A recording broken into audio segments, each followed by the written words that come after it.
Hey art nerds! In our last how to draw flowers tutorial, I showed you guys how to draw a tulip. Today I'm going to show you guys how to draw a wild rose. We're going to be working heavily from this reference image here. I'll put a link down in the description below to the original source. And we're going to be drawing today on Canson XL watercolor paper. I've already gridded it out into 6 different squares. So I want to start out by pointing out that I'm going to show you guys how to do this the wrong way, and then we'll do it the right way. And the wrong way is, rather than actually utilizing the space I had, I ended up drawing my rose too big. But the process is basically the same. So we start out with a circle shape. Then, towards the bottom of the circle shape, we draw in a much smaller circular shape. That's the center of our rose. Then we draw a larger one. That's going to be the radius of our stamens and pistils. So then we break our rose shape up into individual petals. As you guys can see here, I way went over my allotment for size. I'm demonstrating this anyway because this is something that happens, and it's good to know that people do make mistakes, that not everyone's perfect, and it's also good to see how people correct their mistakes. So I even made it so far as I started adding details, and I was really just going to go with it until I thought about all the subsequent days that would have less space because this rose took up too much space.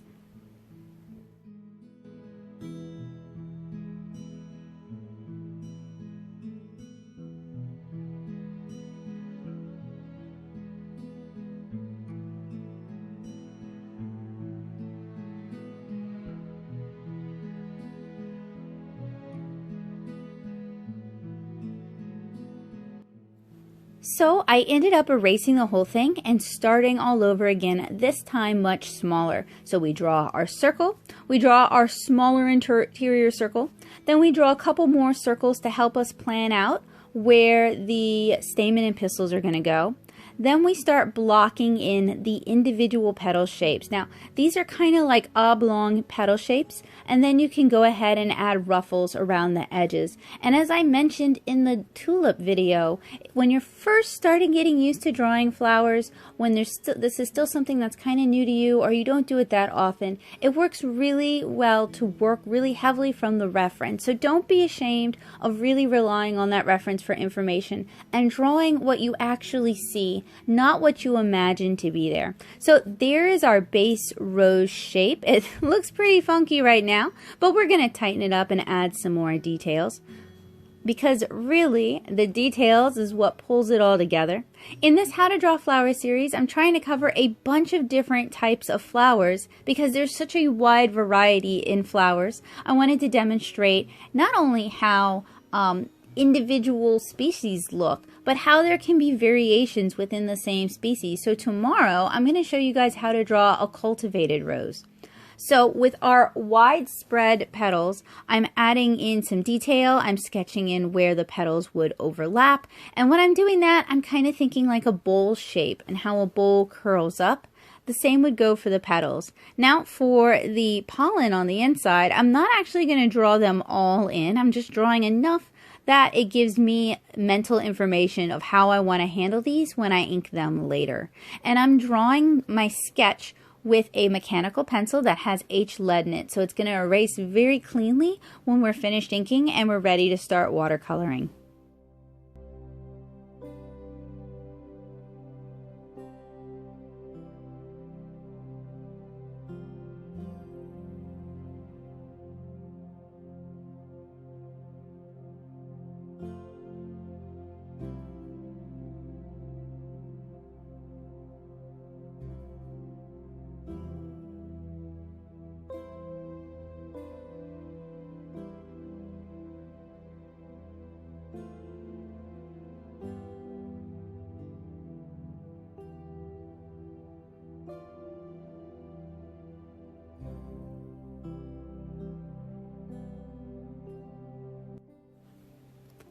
So once I finished drawing in the pollen, I wanted to draw in a few of the leaves, and there was this beautiful little rosebud right next to this blossom that I also wanted to sketch in. So since I've already drawn my tulip and that space has already been used, I didn't really have a problem going in and drawing the rosebud. So this is our finished sketch. Next, we're going to start inking it.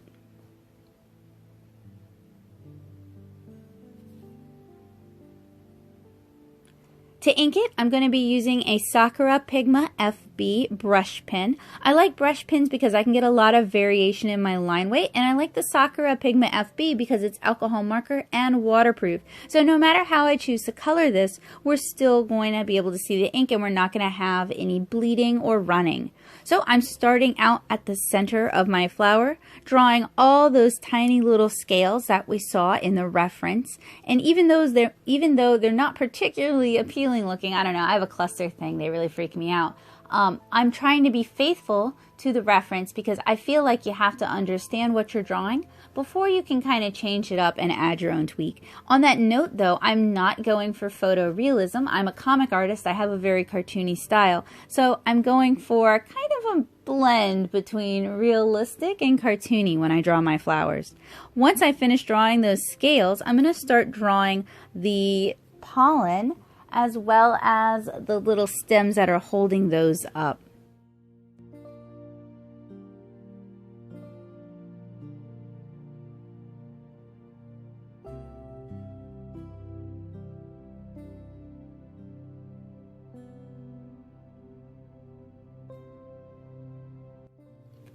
And for that, I'm inking kind of oval shapes, but I'm adding a little divot at the top and bottom, sort of like if you ever look at like pressed or oats, flattened oats, kind of how those look. I'm also drawing in just some of the stems that are holding those up. We don't want to clutter this up too much with too much detail or too much visual information.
So we have the center of our flower drawn. I added a lot of information here because frankly wild roses are fairly simple flowers. There's not a lot going on, and I wanted to have a nice contrast between these areas that have a lot of detail and then these really open plain areas. So with the petals, we have these really large furled petals. They have a bit of a ruffle around the edges, so I'm trying to capture that as I'm inking it.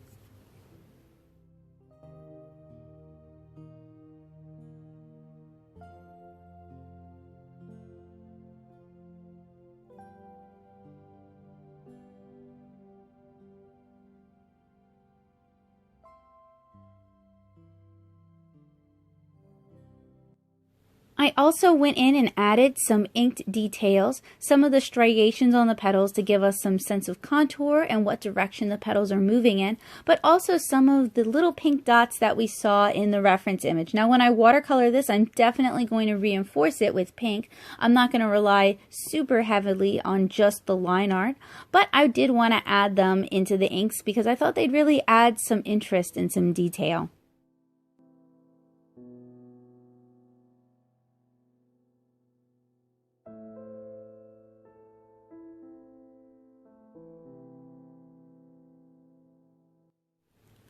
So as I ink, I'm inking the things that are basically closest to the viewer first, and then working my way backwards. So we have the pollen and the stamen and the pistils, then we have the 2 exterior petals, and then we're working our way backward from there.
Once we've finished inking our rose, we can ink the leaves in the background as well as the little rosebud. So for the rosebud, I basically drew a teardrop shape and then subdivided it. And if you guys look at the reference photo again, you'll notice it has these tiny little hairs coming off of it. So I'm sketching in the little bitty hairs first, then I'm inking the actual contours of the form.